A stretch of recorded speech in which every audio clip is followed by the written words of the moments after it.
Yeah, yeah. Well, Brian has always been my best friend, and when he was already down in Toronto when I moved down there. That's Brian Pratt. Brian Pratt. That's another, $2 more. I think you gave 50 cents. Yeah, okay. Yeah, okay. All right. A little cut there. When we were down there and we decided to put this band together, it always seemed to me in the past that I had more success with any band I was in when I came up with the name first. When I came up with the concept and then found the players. For some reason that seemed to work. In this case, a mutual friend of ours many years ago in London always thought I was a bit more intense and hyper than perhaps was healthy, and he nicknamed me Twitch. And it's a bit like Pete Townshend's nose, because when I was putting Twitch together, I remember thinking, no, let's go with that. You know, it seems like, and at the time, of course, there would seem to be a very healthy atmosphere for that kind of approach, a very strident kind of in-your-face, well, yeah, in-your-face kind of approach. And to be a part of the music scene in Toronto with all that, it seemed like the right thing at the right time. And I remember I got to know Bob Segarini, and who was a big influence. Both of us are Beatle fans. And we got to know each other, and he started having me hang around him at the gigs, and he'd have me guitar roadie and anything to have me in the vicinity, because we got along very well together.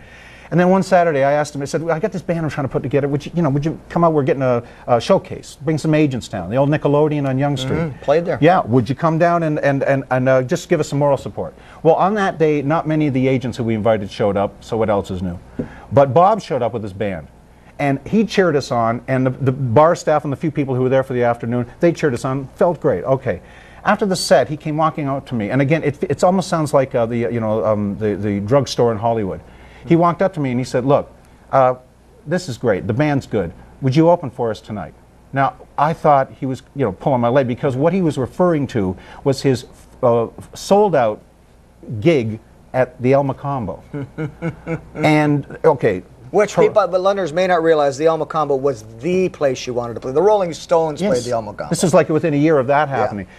It was the creme de la creme of a gig in Toronto. And here he was asking me to go and do it. So the first time we played live was at the El Macombo to a full house.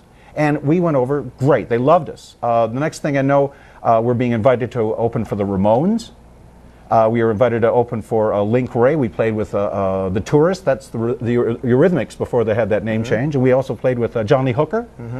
And all of a sudden, things are happening. Bob recorded one of my songs, Rock and Roll Moment, on his album, had me playing guitar and singing on the album. It just started happening. And out of that, we got an amazing amount of press.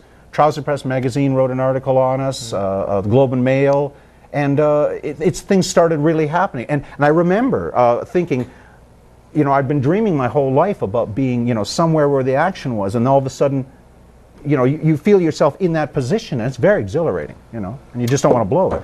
We're going to pause for a second. Before we pause, we've got a little video for you from the good old days. I think this is from Marilyn's archives. Roll that, will you, Marilyn? This is going to take us back a few years. 25 exactly. 25 years ago. Here it is.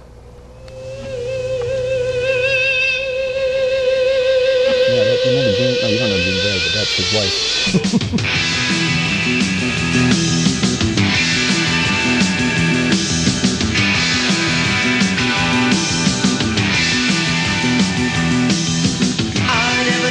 About her, I never called out her name. Just a face in the dead of night, when every face looks the same. But I know she's watching me now. I can see where she's hiding. She's a sad girl. I know why she's crying.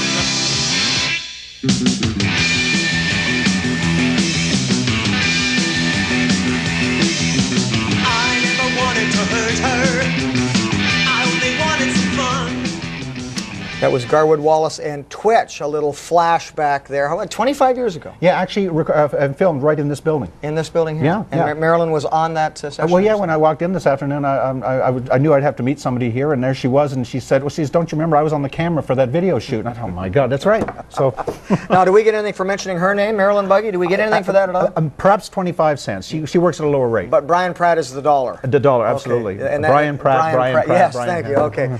Listen, folks, we are going to pause for a second or two. We'll be back with Garwood Wallace, and we're going to talk about a fascinating project that he's involved with now. I think you're going to want to stay tuned for this one. In fact, I know you are. No flipping. We'll be right back with more on To The Point with Jim Chapman. You're watching Rogers Television.